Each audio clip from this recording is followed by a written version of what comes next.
Ang seremonya sa araw ng pagtubos. 16 na kabanata. Pagkamatay ng 2 anak na lalaki ni Aaron, nang sila'y naghandog sa Panginoon, sinabi ng Panginoon kay Moises, "Sabihin mo sa kapatid mong si Aaron, na huwag siyang papasok sa pinakabanal na lugar, sa kabila ng tabing, sa anumang oras na naisin niya. Kapag ginawa niya iyon, mamamatay siya. Sapagkat doon ako nagpapakita sa anyong ulap sa itaas ng takip ng kahon ng kasunduan. Ito ang utos ng Panginoon na gagawin ni Aaron sa araw na papasok siya sa pinakabanal na lugar.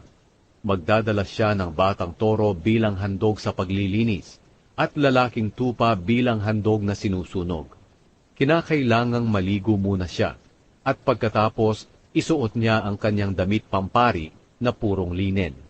Pangilalim na damit na tatakip sa kanyang kahubaran, ang kanyang sinturon, ang turban na linen, at ang kanyang panlabas na damit.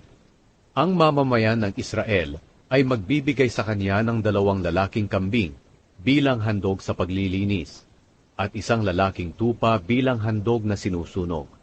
Ihahandog ni Aaron ang batang toro bilang handog sa paglilinis, para maging malinis siya at ang sambahayan niya. Pagkatapos kukunin niya ang 2 kambing, at dadalhin din niya sa presensya ng Panginoon, malapit sa may pintuan ng toldang tipanan.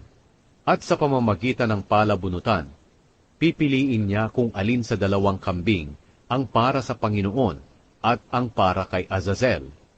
Ang kambing na nabunot sa pamamagitan ng palabunutan na para sa Panginoon ay ang ihahandog niya bilang handog sa paglilinis. Pero ang kambing na nabunot para kay Azazel, ang ihahandog niyang buhay sa Panginoon, at sa kanya ito pakakawalan sa ilang, para matubos ang mga tao sa kanilang mga kasalanan. Ang mga detalye ng seremonyang iyon. Papatayin ni Aaron ang batang toro bilang handog sa paglilinis, para sa kanyang sarili at sa sambahayan niya. Pagkatapos kukuha siya ng lalagyan ng insenso, at pupunuin niya ng baga galing sa altar na nasa loob ng tolda. At kukuha rin siya ng 2 dakot ng mabangong insenso na pinong-pino. At dadalhin niya sa loob ng pinakabanal na lugar. Doon sa presensya ng Panginoon, ilalagay niya ang insenso sa apoy. At ang usok nito ay magpapailan lang sa palibot ng takip ng kahon ng kasunduan, kaya hindi siya mamamatay. Kukuha rin siya ng dugo ng batang toro at tatayo sa harap ng kahon ng kasunduan na nakaharap sa silangan. At sa pamamagitan ng mga daliri niya, iwiwisik niya ang dugo sa takip ng 7 beses. Papatayin din niya ang kambing bilang handog sa paglilinis para sa mga tao. Dadalhin din niya ang dugo nito sa pinakabanal na lugar at iwiwisik sa takip ng kahon ng kasunduan, katulad ng kanyang ginawa sa dugo ng batang toro. Ganito ang paraan na gagawin ni Aaron para luminis ang pinakabanal na lugar dahil sa karumihan ng mga taga-Israel at sa kanilang mga kasalanan at pagsuway. Ito'y gagawin din ni Aaron sa lahat ng bahagi ng tolda na nasa gitna ng maruming mga taga-Israel.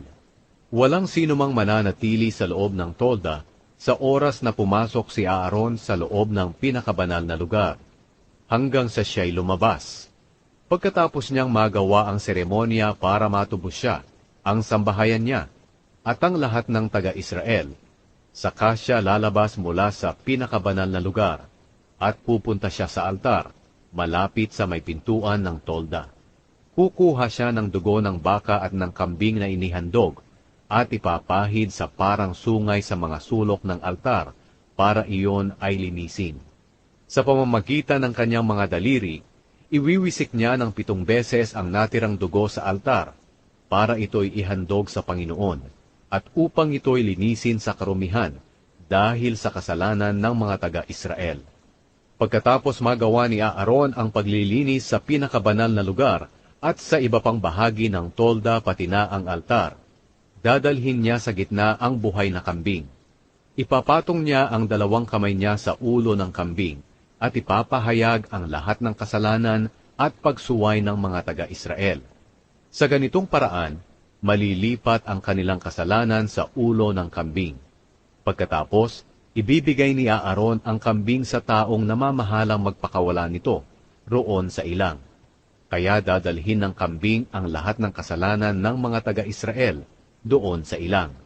Pagkatapos, papasok si Aaron sa tolda at huhubarin niya ang kanyang damit bilang punong pari na kanyang isinuot bago siya pumasok sa pinakabanal na lugar. At iiwan niya iyon doon.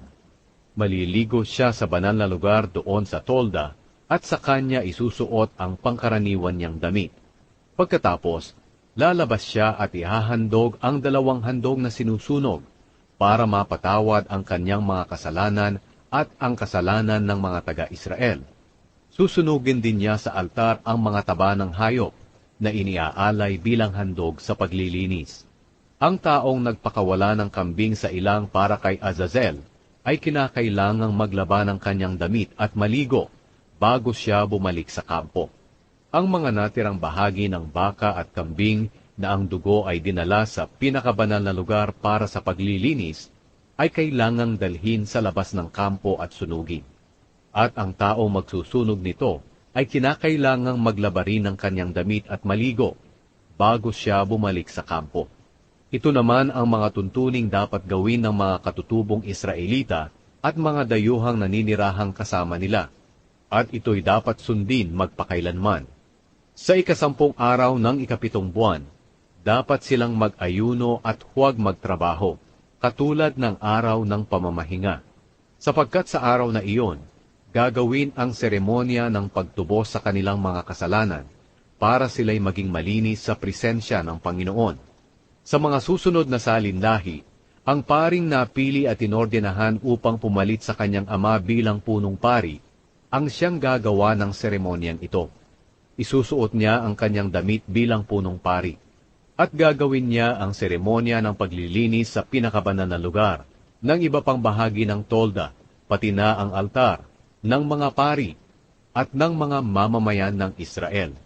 Kinakailangang sundin nila ang mga tuntuning ito magpakailanman, at ito'y gagawin nila minsan sa 1 taon. At ginawa ito ayon sa iniutos ng Panginoon kay Moises.